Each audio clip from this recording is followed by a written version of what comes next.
For centuries, memory has been synonymous with the brain, where neurons carefully store, retrieve, and process every experience we have. But what if memory could go beyond the brain, reaching other cells in our body? What if cells in other parts of your body could also hold the form of memory?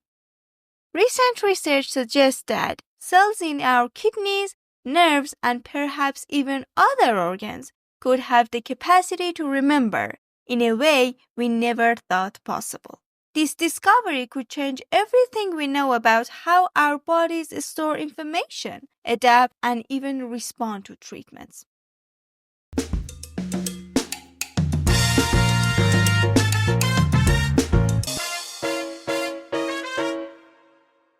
Hello everyone, and welcome back to Science Codons, where we dive into the latest and greatest in scientific discoveries.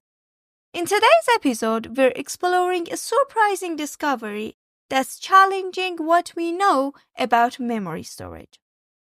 For years, we believed that memories were solely the domain of the brain, where neurons acting as the primary cells for learning and recall.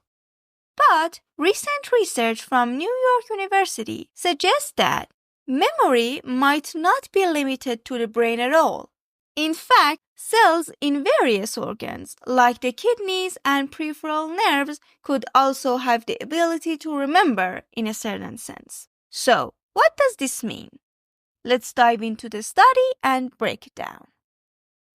On November 7, 2024, a groundbreaking study published in Nature Communications explored memory formation in non-brain cells by simulating memory-like processes. Researchers from Department of Biology conducted a series of experiments to test if non-neuronal cells, such as kidney cells or nerve cells, outside the brain could perform memory-like activities. They focused on a phenomenon well known in neuroscience, the mass space effect. This effect describes how learning and memory are significantly better when training or exposure occurs in spaced intervals rather than in a cramped continuous fashion. You've probably experienced it yourself when studying for exams. Spreading out study sessions usually works better than last-minute cramming. To test whether this effect applied to non-brain cells, the team conducted some fascinating experiments. They exposed both kidney and nerve cells to chemical pulses that mimicked signals neurons typically receive during learning processes. Just like how neurons communicate with each other through neurotransmitters, these pulses acted as artificial memory signals. But here's where it gets even more intriguing. The researchers used genetic engineering to make these cells glow when a particular memory-associated gene was activated. The gene is considered the basic unit of inheritance. Genes are passed from parents to offspring and contain the information needed to specify physical and biological traits. Most genes code for specific proteins or segments of proteins which have differing functions within the body. This gene, known as c-Fos, is crucial in the brain's memory-making process, and its activation is often used as a marker for learning and memory. When these kidney and nerve cells were stimulated with spaced pulses, they activated the c-Fos gene similarly to how neurons would in response to spaced learning signals. Remarkably, the gene remained active for longer periods with spaced stimulation than with continuous pulses, indicating a memory-like retention that mirrors what happens in brain cells.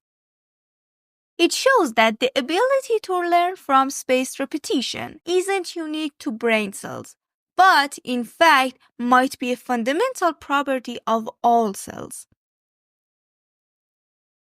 This finding is astonishing because it hints that memory storage could be a property not exclusive to brain cells, but potentially inherent to other cells in the body. Imagine this: if cells in other organs can remember patterns, They might respond to repeated stimuli more efficiently, almost as if they were learning from past experiences. This could have big implications for medical science. For instance, treatments for chronic conditions might one day be designed to teach organs to respond better to medications over time, enhancing therapeutic outcomes. Think of how a diabetic's pancreas could potentially adapt its response to insulin, or how targeted cancer treatments could work by helping cells remember how to combat cancerous changes. The lead scientist behind this study suggests that understanding memory as a property beyond the brain opens up fascinating research directions. If cells in various tissues and organs show this kind of memory-like response, it could reshape how we think about learning, adaptation, and even the evolution of cellular functions. Could it be that memory, in some form, evolved not just for cognitive function in the brain, but as a broader survival mechanism in the body?